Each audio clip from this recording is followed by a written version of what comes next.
আসসালামু আলাইকুম। Green future টিউটোরিয়ালে সবাইকে স্বাগতম। আমরা জীববিজ্ঞানের উপরে যে ধারাবাহিক সাজেশনমূলক যে ক্লাসগুলো নিচ্ছিলাম, তো তারই ধারাবাহিকতায় কিন্তু আজ আমরা জীববিজ্ঞান দ্বিতীয় অধ্যায় জীবকোষ ও টিস্যু, এই বিশেষ করে জীবকোষ ও টিস্যু এই দ্বিতীয় অধ্যায় রয়েছে। এখান থেকে কিন্তু আমরা শুধুমাত্র আজকে এই পার্ট 1-এ জীবকোষ নিয়ে বা জীবকোষ সম্পর্কিত যে টপিকসগুলো রয়েছে সেই বিষয়গুলো নিয়েই কিন্তু আমরা কিছুটা আলোচনা করব। পাশাপাশি এই জীবকোষ যে এখানে কিন্তু আমরা এই অধ্যায়টাকে দুইটা পার্টেই ভাগ করব এবং দুইটা পার্টে কিন্তু বইতেও ভাগ করা হয়েছে। তো জীবকোষ এবং টিস্যু, জীবকোষ সম্পর্কিত বিষয়ের যে টপিকসগুলো তোমাদের অবশ্যই পড়তে হবে, সে বিষয়গুলোই আমরা এখন আলোচনা করব। তো দেখা যাক, এখানে কিন্তু এই জীবকোষ যে পার্টটাকে আমরা ভাগ করছি, এখানে কিন্তু প্রথম যদি ইম্পর্টেন্ট কোশ্চেনের কথা বলি, সেক্ষেত্রে কিন্তু আমরা বলতে পারি কোষ। এই কোষ কি? কোষ এবং এর পাশাপাশি যে টাইপসগুলো রয়েছে, কোষ এবং এর প্রকারভেদ, এখান থেকে কিন্তু একটি ছোট কোশ্চেন হিসাবে প্রশ্ন আসতেই পারে। তো সেক্ষেত্রে আমরা প্রথমেই দেখে নিব কোষ কী। তো কোষ কী এ বিষয় নিয়ে কিন্তু যথেষ্ট তোমরা হয়তো পড়াশোনা করেছো, তারপর আমি একটু সংক্ষেপে শেষ সময় বলে দেই, কারণ আমাদের পরীক্ষার মাত্র আর বাকি রয়েছে 1.5 মাস। তো এই কোষ কী? কোষ হলো জীবদেহের গঠন ও কাজের একক, যা স্বনির্ভর, আত্মপ্রজননশীল, বৈষম্যভেদ্য পর্দা দ্বারা পরিবেষ্টিত অবস্থায় নির্দিষ্ট পরিমাণ প্রোটোপ্লাজম নিয়ে গঠিত এবং পূর্বোত্তর কোষ থেকে সৃষ্ট। তো এখন যদি আমরা কোষের প্রকারভেদটা কিছু বলতে যাই, কোষের প্রকারভেদ কিন্তু আমরা বেসিক্যালি নিউক্লিয়াসের উপর ভিত্তি করে সাধারণত, বা নিউক্লিয়াসের উপস্থিতির উপর ভিত্তি করে কোষকে আমরা কয় ভাগে ভাগ করব? 2 ভাগে ভাগ করব। তো এই দুইটা ভাগের মধ্যে আমরা যদি প্রথমেই দেখি, সেটা হচ্ছে প্রকৃত কোষ এবং অপরটি রয়েছে কিন্তু আদিকোষ। তো এই আদিকোষ এবং প্রকৃত কোষ এ সম্পর্কে কিন্তু আমার অলরেডি ক্লাস নেওয়া হয়েছে। তো তারপর আমি বলি প্রকৃত কোষটা আসলে কি। প্রকৃত কোষ হচ্ছে যেটির মধ্যে, বা সাধারণত যে কোষের মধ্যে নিউক্লিয়াসের উপস্থিতি আছে বা সুসংগঠিত নিউক্লিয়াস আছে, তাকে আমরা বলবো প্রকৃত কোষ। আর আদিকোষ কি? আদিকোষ হলো যে কোষের মধ্যে সুগঠিত নিউক্লিয়াস নেই বা নিউক্লিয়াসের উপস্থিতি নেই বললেই চলে, তাদেরকেই আমরা বলবো আদিকোষ। তো এই কোষ থেকে কিন্তু কোষের সংজ্ঞা এবং এই কোষের যে টাইপস, পাশাপাশি আমরা যদি বলি সাধারণত জননের উপর ভিত্তি করে বা সাধারণত বংশবিস্তারের উপর ভিত্তি করে কোষকে আবার ভাগ করা হয় 2 ভাগে। একটি হলো দেহকোষ এবং অপরটি জনন কোষ। এখন দেহকোষ কি? দেহকোষ হলো সাধারণত যে কোষগুলো দেহ গঠনে অংশগ্রহণ করে তাকে বলা হয় দেহকোষ, এবং পাশাপাশি যে কোষগুলো প্রজননে অংশ নেয় তাকেই বলা হয় জনন কোষ। তো জনন কোষের মধ্যে কিন্তু আমরা শুক্রাণু, ডিম্বাণু এই বিষয়গুলো বা এইগুলোই হচ্ছে জনন কোষের উদাহরণ। পাশাপাশি দেহকোষের মধ্যে রয়েছে আমাদের দেহের যে বিভিন্ন অর্গান, বিশেষ করে মাইটোসিস প্রক্রিয়ার মাধ্যমে কোষের যে বিভাজনগুলো ঘটে সেগুলোকে আমরা বলবো দেহকোষ। এখন আমরা চলে যাব এখান থেকে। সাধারণত দেখা যাচ্ছে যে এই সাইটোপ্লাজমে বিভিন্ন অঙ্গাণু রয়েছে। আমরা জানি কোষের ভিতরে সাইটোপ্লাজমে বিভিন্ন ধরনের অঙ্গাণু রয়েছে। সেই অঙ্গাণুগুলো আসলে কি? আমরা জানি এই সাইটোপ্লাজমে অঙ্গাণুগুলোকে বেসিক্যালি দুভাগে ভাগ করা যায়। একটা হলো কোষ ঝিল্লি যুক্ত এবং অপরটি কোষ ঝিল্লি বিহীন। তো এই কোষ ঝিল্লি যুক্ত যে অংশগুলো রয়েছে সেগুলো নিয়ে আমরা একটু প্রথমেই কথা বলি। এর মধ্যে প্রথমেই যদি আমরা ভাগ করি, সেটি রয়েছে হচ্ছে মাইটোকন্ড্রিয়া। এই সাইটোপ্লাজমের মধ্যে আমরা প্রথমেই দেখব সেটি কি, সেটি হলো মাইটোকন্ড্রিয়া। তো আমরা কিন্তু এই মাইটোকন্ড্রিয়া নিয়ে মোটামুটি একটি সুন্দর ক্লাস অলরেডি নিয়ে ফেলছি। তো মাইটোকন্ড্রিয়াটা আমরা মোটামুটিভাবে সংক্ষেপে আলোচনা করব। তো মাইটোকন্ড্রিয়া আসলে কি? আমরা মাইটোকন্ড্রিয়াকে কিন্তু কোষের পাওয়ার অফ হাউস বলি, এবং মাইটোকন্ড্রিয়া সাধারণত ইটিএস বা এটিপি সিনথেসিস এই প্রক্রিয়াগুলোতে কিন্তু মাইটোকন্ড্রিয়া যথেষ্ট ভূমিকা পালন করে। এই জন্যই কিন্তু আমরা মাইটোকন্ড্রিয়াকে কোষের পাওয়ার অফ হাউস বলে থাকি। এখন যে কথাটি, যে এই মাইটোকন্ড্রিয়াটি কিন্তু খুব ইম্পর্টেন্ট এবং পরীক্ষায় কিন্তু আসার সম্ভাবনা খুব বেশি রয়েছে। তো মাইটোকন্ড্রিয়ার যে অলরেডি যে ক্লাসটা নেওয়া হয়েছে, তোমাদের কাছে হয়তো এই বিষয়টা তোমাদের হয়তো জানা আছে, তো তোমরা সেখান থেকে চাইলে দেখতে পারো। পাশাপাশি আমি যে এখন সংক্ষেপে কিছু বিষয় আলোচনা করব, সেই বিষয়গুলোই আমরা একটু দেখে আসি।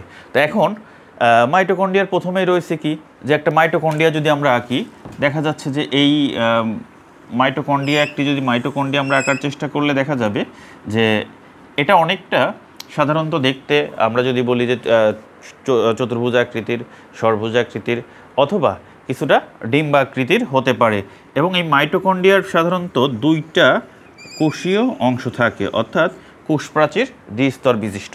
এটাকে যদি আমরা বলি বহিঃকোষ এবং এই ভিতরে যে সার্কেলটি রয়েছে এটিকে আমরা বলবো অন্তঃকোষ। তো এছাড়াও পাশাপাশি ভিতরে রয়েছে ক্রিস্টি, আঙ্গুলের মতো কিছু অভিক্ষেপ, এগুলোকে সাধারণত আমরা বলি ক্রিস্টি। এছাড়াও ম্যাট্রিক্স, এটিপি সিনথেসিস, ইটিএস, এই সকল অঙ্গাণু রয়েছে। অর্থাৎ মাইটোকন্ড্রিয়ার কিন্তু প্রশ্নটি অবশ্যই তোমাদের পাঠ করে করে লিখতে হবে। প্রথমে যদি আমি বলি সেক্ষেত্রে কোষ প্রাচীর রয়েছে, তারপরে সাইটোপ্লাজম রয়েছে, এছাড়াও যদি আমরা বলি ম্যাট্রিক্স রয়েছে, এটিপি সিনথেসিস ও ইটিএস রয়েছে। এই বিষয়গুলোই কিন্তু মাইটোকন্ড্রিয়ার মধ্যে এর গঠনের মধ্যে অন্তর্ভুক্ত। এছাড়াও মাইটোকন্ড্রিয়ার সাধারণত যে কাজটা রয়েছে এই কাজটিও কিন্তু পরীক্ষার জন্য ইম্পর্টেন্ট। মাইটোকন্ড্রিয়ার কাজের মধ্যে যদি আমরা বলি সাধারণত মাইটোকন্ড্রিয়া কোষের যেহেতু পাওয়ার অফ হাউস শক্তি উৎপাদন করে, পাশাপাশি মাইটোকন্ড্রিয়া সাধারণত দেহের যাবতীয় সংশ্লেষণজনিত যে কাজগুলো রয়েছে সেগুলো করে থাকে। মাইটোকন্ড্রিয়া কোষের সাধারণ বৃদ্ধির ক্ষেত্রে ভূমিকা পালন করে। মাইটোকন্ড্রিয়া শোষণ বা বিশেষ করে আমরা যদি বলি এই যে রেসপিরেশনের ক্ষেত্রেও কিন্তু মাইটোকন্ড্রিয়ার যথেষ্ট ভূমিকা রয়েছে। এখন পরবর্তীতে আমরা যদি এই জীবকোষের অংশ থেকে পাশাপাশি দেখি সেক্ষেত্রে এখন দেখব হচ্ছে ইআর, অর্থাৎ এই ইআর মিনস হলো এন্ডোপ্লাজমিক রেটিকুলাম। এই এন্ডোপ্লাজমিক রেটিকুলাম এটিও কিন্তু তোমাদের পরীক্ষার জন্য মোটামুটিভাবে ইম্পর্টেন্ট এবং এটি কিন্তু অনেক সময় এসে থাকে। তো এই অংশটা কিন্তু অবশ্যই দেখতে হবে, অর্থাৎ এন্ডোপ্লাজমিক রেটিকুলাম এই যে জীবকোষের যে পার্টটি রয়েছে এখান থেকে কিন্তু এটি দেখতে হবে। পাশাপাশি আমরা যদি বলি কোষ প্রাচীর, এই জীবকোষ থেকে বিশেষ করে জীবকোষের যে পার্টটি রয়েছে এখান থেকে কিন্তু কোষ প্রাচীরের অংশটুকু আমাদের দেখতে হবে। তো কোষ প্রাচীরের আসলে যে বিষয়টি রয়েছে আমরা জানি কোষ প্রাচীর, যদি একটি কোষ আমি আঁকি, নর্মালি একটা কোষ এখানে আমি যদি এঁকে নেই তো সেক্ষেত্রে আমরা দেখব যে এর প্রত্যেকটা সাইডেই সাধারণত এটাকে যদি আমরা মধ্যপর্দা বলি, কোষ প্রাচীর সাধারণত আমরা জানি যে কোষের উপরে যে আবরণটি থাকে সেটি হলো কোষ প্রাচীর। তো এই যে একদম ভিতরে যে অংশটা থাকবে এই অংশটি হলো মধ্যপর্দা। পরবর্তীতে আমরা যদি দেখি যে মধ্যপর্দার উপরে যেটি রয়েছে সেটি হচ্ছে প্রাইমারি প্রাচীর। প্রাইমারি প্রাচীরের উপরে যেটি রয়েছে সেটি হলো সেকেন্ডারি প্রাচীর। তো এই কোষ প্রাচীরকে সাধারণত তিনটি ভাগে ভাগ করা যায়। একদম মাঝে মানে মিডিলে যেটা রয়েছে সেটি হলো একদম যে এটা ভিতরে, এটি হচ্ছে মধ্যপর্দা। মধ্যপর্দার উপরে যে অংশটি রয়েছে প্রাথমিক প্রাচীর, প্রাথমিক প্রাচীরের উপরে যেটি রয়েছে সেকেন্ডারি প্রাচীর। তো এই কোষ প্রাচীরের কিন্তু যে একটি টপিকস রয়েছে এই টপিক্সটি তোমাদেরকে অবশ্যই দেখে নিতে হবে এবং এটি কিন্তু গঠনটা এই পরীক্ষায় সাধারণত দেখা যায় যে কোষ প্রাচীরের গঠনটি পরীক্ষায় আসে, এখানে কিন্তু চিত্রসহ মোটামুটি লিখতে হবে। তো এখন আমি যদি পরবর্তীতে দেখি যে এখানে আর কোন টপিক্সটি ইম্পর্টেন্ট রয়েছে, তার মধ্যে কিন্তু আমরা প্রথমেই যাব হলো গলগি বডি। এরপরের যে অংশটি রয়েছে গলগি বডি, এই গলগি বডিটা কিন্তু পরীক্ষার জন্য ইম্পর্টেন্ট। তো গলজি বডি বা গলগি বডি আমরা যেটাই বলি না কেন, এই গলগি বডিটা এবং এন্ডোপ্লাজমিক রেটিকুলাম এই দুইটা টপিক্স কিন্তু প্রায় কাছাকাছি। তো তোমরা আশা করি এ সম্পর্কে যে ক্লাস নেওয়া হয়েছে আমাদের কিন্তু মোটামুটি ভালো দুটা ক্লাস নেওয়া হয়েছে এন্ডোপ্লাজমিক রেটিকুলাম এবং গলগি বডির উপরে। তোমরা কিন্তু এই দুইটা টপিক্স দেখে নিতে পারো এবং যেখান থেকেই পড়ো এই দুইটা টপিক্সও কিন্তু অবশ্যই দেখতে হবে। পাশাপাশি নিউক্লিয়াস, এইখান থেকে এই কোষ জীবকোষের যে অংশটি রয়েছে এখান থেকে কিন্তু নিউক্লিয়াসটা তোমাদেরকে অবশ্যই দেখতে হবে। তো নিউক্লিয়াস এবং মাইটোকন্ড্রিয়া এর মধ্যে কিন্তু একটি অল্টারনেট কোশ্চেন আসতেই পারে। তো এই জন্য নিউক্লিয়াসও পড়তে হবে, মাইটোকন্ড্রিয়াও পড়তে হবে। তো এই যে টপিক্সগুলো এতক্ষণ ধরে আমি বললাম এই টপিক্সগুলো যদি পড়ো তাহলে কিন্তু দ্বিতীয় অধ্যায় বিশেষ করে জীবকোষ এবং যে রয়েছে বিশেষ করে টিস্যু রয়েছে এই টিস্যুর অংশ নিয়ে আমি দ্বিতীয় অধ্যায়ের সেকেন্ড পার্ট একটি ক্লাস নিব, হয়তো 2-1 দিনের মধ্যেই এটি পাওয়া যাবে। এবং যে জীবকোষ সম্পর্কিত যে টপিক্সগুলো বললাম এই টপিক্সগুলো কিন্তু তোমাদের জন্য মোস্ট ইম্পর্টেন্ট এবং এই টপিক্সগুলোই মোটামুটিভাবে এই প্রথম পার্ট থেকে দেখতে হবে। এবং দ্বিতীয় অধ্যায়ের কিন্তু অন্যতম গুরুত্বপূর্ণ টপিক্স যে কথাগুলো বললাম, যে টপিক্সগুলোর নামগুলো বললাম, এই টপিক্সগুলোই কিন্তু তোমাদের গুরুত্ব দিতে হবে। তা আমি আবারও একটু রিপিট করি কোন কোন টপিক্সগুলো সাধারণত এই দ্বিতীয় অধ্যায়ের জীবকোষের যে পার্ট রয়েছে সেই বিষয়গুলো সেখানে পড়তে হবে।